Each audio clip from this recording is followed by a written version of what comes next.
A family tree grows out of its stories. Our stories are the rich, fertile soil in which our lives take root. Our stories shape our common identity and unify us as a community. A family tree grows out of its stories, and our story starts in the beginning. When God created the heavens and the earth, there was nothing, and God said, "Let there be light." And there was light, and the light was good. God created morning and sunset and nighttime. And God made a great dome, and he called it sky, and he put it in the middle of the chaos. Then God pushed all the water into one spot and scooped all the dirt together to make earth, and it was good. And God planted stuff on top of the earth, mossy stuff, leafy stuff, stuff that dug down into the dirt and grew up toward the sun, and it was good. And then God really got down to business. He made swarms of swimming things who lived in the water, globby ones made of jelly, and little flippy ones who clustered together, and big ones who swam alone. Oh, and giants. God made giants. God made flying things who lived in the air, some fragile and fluttery, some who soared high above the earth. And God made runners to thunder across the land and chase things. And then God made us and told us to stick together no matter what, and to just stay in the garden where our every need would be met. But we wanted more, and in our desire, we fell. And yet our fall set us free, and our stories truly began. And from the fertile soil of our stories, our family tree takes root. And again, we are reminded of exactly who we are. When families get together, they tell stories. Some of them are funny. Some of them are sad. They are all poignant and remind us of who we are. This is a story about two brothers. It's called A Marked Man. Adam and Eve had to leave Eden, and they knew they couldn't come back. And so they wandered away from their garden until they found a spot that they thought looked good. There was a bit of water. The grass was a bit greener than the surrounding desert. There were a few trees growing. And so they stopped, and they built a home. And they planted a garden of their own. And they started a family. They had a son and named him Cain. He was their firstborn, and he was their everything. He was their pride and joy, and they poured into him and loved him. He was their future. He was everything to them. And after Cain, they had a second son whose name was Abel, and they loved him just as much. And the four of them lived there together and built a life for themselves, and they were so happy. Cain and Abel grew up together. The brothers did as much as brothers can do together. And Cain, as the big brother, won every race and out-wrestled Abel and outplayed him at every game. And Abel was just fine with that, because it was Cain. It was his big brother. He adored him. He loved him so much. They grew up together, and Cain, because he was the firstborn, he went with his dad out into the field to help him while he was tilling the soil and planting the seeds and weeding and harvesting. Cain worked alongside Adam because he was the firstborn, because it was his birthright, and because this land was going to be his someday. He would inherit this place, and so it was in his best interest that this land be healthy and produce good fruit. Abel, for his part, he was the youngest, and so he watched the sheep. Youngest sons did that. He watched the sheep and would lead them from their fold every day, take them out over the hills to find water, and then bring them back home into the fold at night, grazing them along the way. They grew like this for years and years and years, and everything was as it should be. And they were grateful, and they were happy. And so Cain and Abel decided that they should express their gratitude. They should say thank you to God for being with them here in the middle of the wilderness, for providing them this place to call home. But they hadn't been given any instructions yet about how to worship or how to say thank you to God. This was all brand new to them. So they thought, what should we do? How can we tell God thank you for this life that we're living? Maybe we should give God a gift. Maybe we should bring God a gift of some kind. And they thought about their lives and what they did, and it only seemed natural that Cain would gather up some of the fruit, some olives and pomegranates, some of the wheat and barley, and put it in a big basket and use that as his gift and brought that to God. And Abel, because he was a shepherd, he got some lambs and some goats, and he gathered them together, and he brought them to God, and they came to God to say thank you and to make an offering to God. When God saw Cain's basket of wheat and barley and figs, he said, thank you, Cain, thank you. And when God saw Abel's offering of sheep and goats, God said, oh, Abel, well done, son, well done. This is a great offering. Thank you so very much. This is excellent. I love this gift. Thank you so much. What a thoughtful gift this is. Now, Cain heard how God seemed to like Abel's gift better. Cain heard how God seemed to show a little bit of favoritism to Abel, and so he started to think about why that might have been.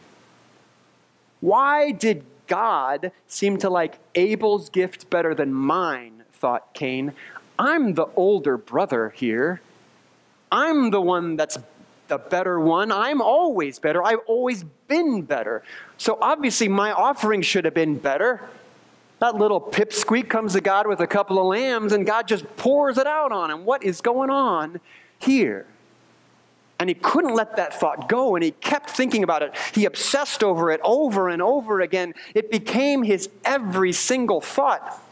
And eventually he came to this conclusion. Well, maybe, he thought, maybe I'm not as good as I thought I was. Maybe it really is a better offering than mine. Maybe my offering's not as good. And now Cain is starting to feel this exposure, this vulnerability, this embarrassment even. That all his life he had thought he was the better one, the big brother, always getting everything. And now God has revealed that maybe he's not. Maybe there's something he doesn't do as good as Abel does. And he could not let that thought go, and he, night and day, it ate away at his heart. And the others noticed. They saw it. They saw his reaction. They saw his downcast face. So God came to him one day and said, Cain, what's going on, man? What's wrong? You're angry. You're bitter. You snap at people. Your face just looks like the most horrible thing in your life has ever happened to you. What is wrong with you? I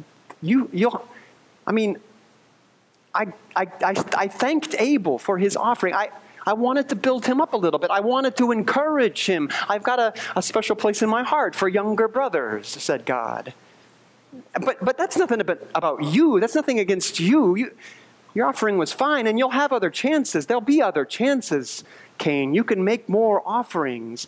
There's always another chance. And besides, the way you're acting right now really scares me. I mean, this is red flag kind of stuff. Sin is lurking at your door, my friend. If you keep in this state of mind, something bad's going to happen. Just be careful, Cain. But even with God explaining it that way, Cain could not let it go. And so one morning he woke up and he said, Abel, let's go. Come with me.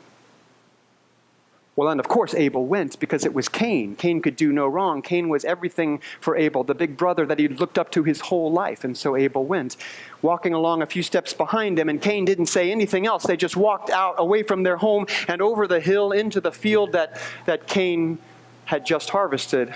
And Cain stopped there. Cain stopped there in the middle. And Abel stopped behind him. And Cain turned around and looked at his brother. And his brother gave him a look like, what's going on? And Cain had no thoughts, only red, only thunder, only this raw anger, this raw whatever it was that he had never felt before. And so when he bent down and picked up that rock, he really didn't know what he was going to do with it. And when he lifted it up over his head, he really didn't know what was going to happen next. And when he swung it as hard as he could and hit his brother on the side of the head, he really didn't understand why it was that Abel fell down to the ground and didn't move again. Cain had never seen somebody die before. Dead and lifeless hands, he dropped the stone and staggered away. He ran and stumbled and fell down, exhausted, behind a rock. And that's where God found him. And God called him, said, Cain? And Cain startled and caught his breath and looked up. And God said, where's your brother?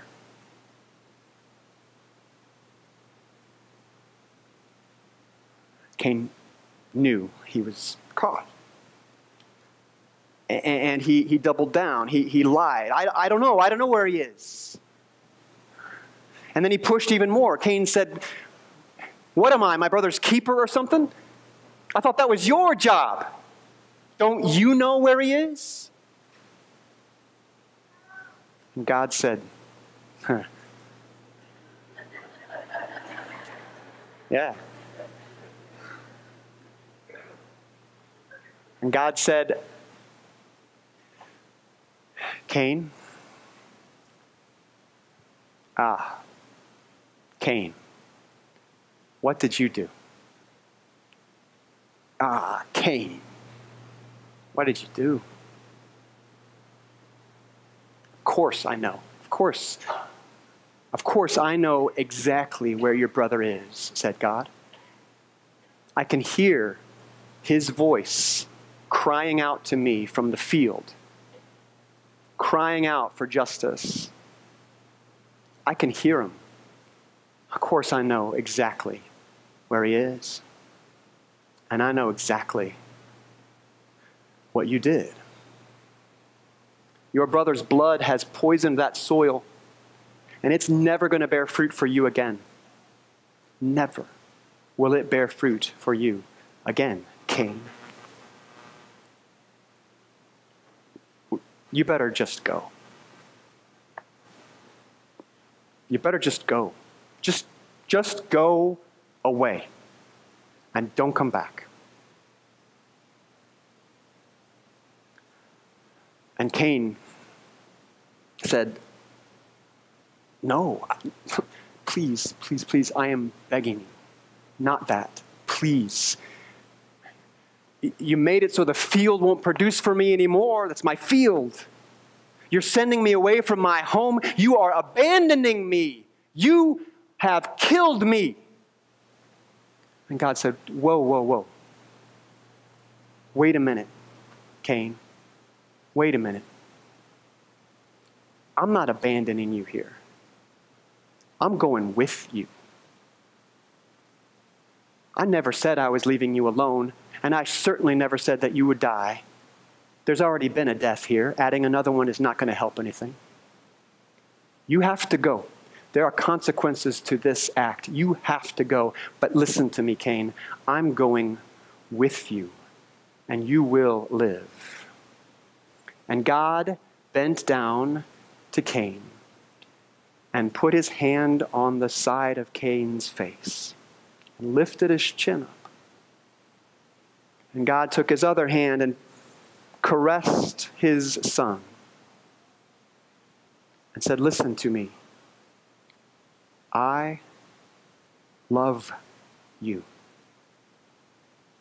And there is nothing you could do, and there is nowhere you could possibly go that that would not be true. I love you always and everywhere. And my love has marked you. God told Cain, you're a marked man.